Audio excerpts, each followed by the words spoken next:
Les universitaires Roger Folicou et Maryse Cachi, dans leur rubrique « Cité au quotidien » de la semaine écoulée, reviennent sur l'imposition du pass vaccinal au Togo, surtout dans les lieux de culte.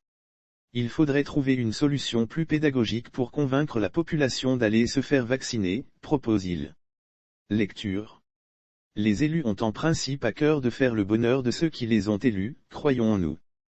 Ils essaient donc de tenir les promesses de la campagne électorale, pour garder leurs électeurs, mais ils essaient aussi d'augmenter le nombre de ceux qui pourraient faire partie de leur électorat en tentant de gagner d'autres catégories de citoyens à leur cause, en se préoccupant de ce qui pourrait leur plaire.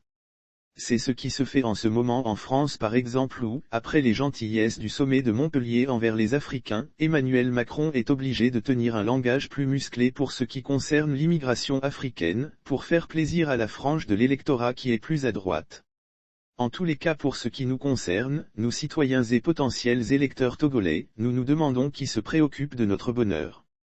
Alors que nous sommes de plus en plus pauvres, le coût de la vie ne cesse d'augmenter et taxes diverses et impôts nous étouffent. On ne veut pas que les travailleurs s'expriment sur leurs conditions de vie et de travail, on fait peur, on menace et on punit pour faire entrer dans le rang. La pandémie du Covid-19 nous angoisse et nous fait vivre dans des contraintes incessantes, mais qui aident à combler les trous des budgets des familles. Il semble que les autorités ne se préoccupent pas assez de notre bonheur. Mais alors ceux qui aspirent au pouvoir, pourquoi ne les sentons-nous pas aux côtés de la population dans ce quotidien si difficile ? Au lieu de cela, ils continuent à discuter entre eux d'élections, à s'insulter mutuellement. Faut-il croire qu'au Togo, les gens doivent être élus avant de penser au bonheur de leurs concitoyens? Dans ces conditions, ne sachant plus à quel saint nous vouer, nous nous adressons à celui dont nous croyons qu'il fait notre bonheur, notre Créateur, nous crions vers lui jour et nuit. Mais voilà que dans cela aussi, on ne nous laisse pas la quiétude de prier en paix. En effet, nous nous trouvons confrontés à une situation difficile à expliquer. Septembre 2021, le taux de contamination par le virus du Covid-19 est en hausse, par conséquent le gouvernement prend des mesures, dont la fermeture totale des lieux de culte.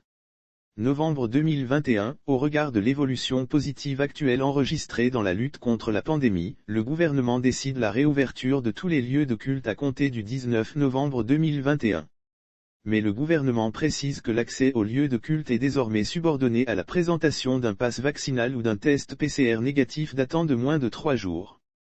Ce sont les mots du communiqué qui dit que cette mesure sera appliquée dès le 3 décembre 2021. Ce qu'il faudrait logiquement déduire de tout cela, c'est que ce sont les lieux de culte qui constituent les endroits les plus propices à la propagation du Covid-19 alors que les marchés sont ouverts, de même que les écoles, que les gens sont entassés dans les bus de transport, etc. En tous les cas, comme les responsables religieux ont déjà répondu en septembre qu'ils ne pouvaient pas se charger de la vérification du pass vaccinal avant les célébrations, on se demande comment cette mesure sera appliquée. On risque d'arriver encore à la solution du mois de septembre, fermer les lieux de culte. Et les fermer au moment des fêtes de fin d'année, rare moment de réjouissance pour les citoyens. Il va falloir que nous en rendions compte, nous devons nous occuper nous-mêmes de notre bonheur. En particulier, pour ce qui est de prier, cela fait presque 2 ans que nous avons appris à le faire alors que les lieux de culte sont fermés. Tout croyant le vit, son Créateur, il peut le rencontrer partout. Et on n'a pas besoin d'être 100 pour prier en groupe, 2 ou 3 ensemble suffisent. Bien sûr, on va nous rétorquer que les autorités sont responsables de la sécurité de la population en matière de santé, et qu'à ce titre elles doivent prendre les mesures adéquates même si elles ne sont pas populaires, l'essentiel étant leur efficacité dans la lutte contre la pandémie. Mais, pourquoi alors ne se mobilisent-elles pas autant pour lutter contre le paludisme qui continue à tuer bien plus que le Covid-19, pour équiper les centres de santé, pour donner de meilleures conditions de travail aux soignants? Oui, exiger le pass vaccinal tout le temps et partout, est-ce la solution trouvée pour écouler les stocks de vaccins? Mais comment convaincre les citoyens de se faire vacciner lorsque les contaminations reprennent de plus belle dans des pays où la couverture vaccinale dépasse les 80% et où on est obligé de recourir à une 3e injection remise en cause par l'OMS? Franchement, il nous semble qu'il faudrait trouver une solution plus pédagogique pour convaincre la population d'aller se faire vacciner, autrement que de passer par ces stratégies. Il y a un proverbe de chez nous qui dit qu'un bébé qui dit que sa maman ne dormira pas de la nuit, ne dormira pas lui aussi non plus. En effet, ce qui ressemble à de l'acharnement à mettre au pas les églises ne doit pas laisser en paix ceux qui vont dans cette direction. Car, eux-mêmes font partie des nombreux croyants des diverses religions, comment vivent-ils alors dans leur communauté?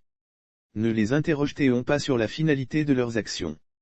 Lorsque les lieux de culte seront fermés durant les fêtes de fin d'année, comment s'imprégner de l'atmosphère de la fête dans le silence inhabituel créé par l'absence des chants d'église, par l'interdiction des pétards, la fermeture des dancings et autres? Comment lancer sa musique à fond lorsque d'une maison à l'autre on entend seulement le murmure de la prière des pauvres?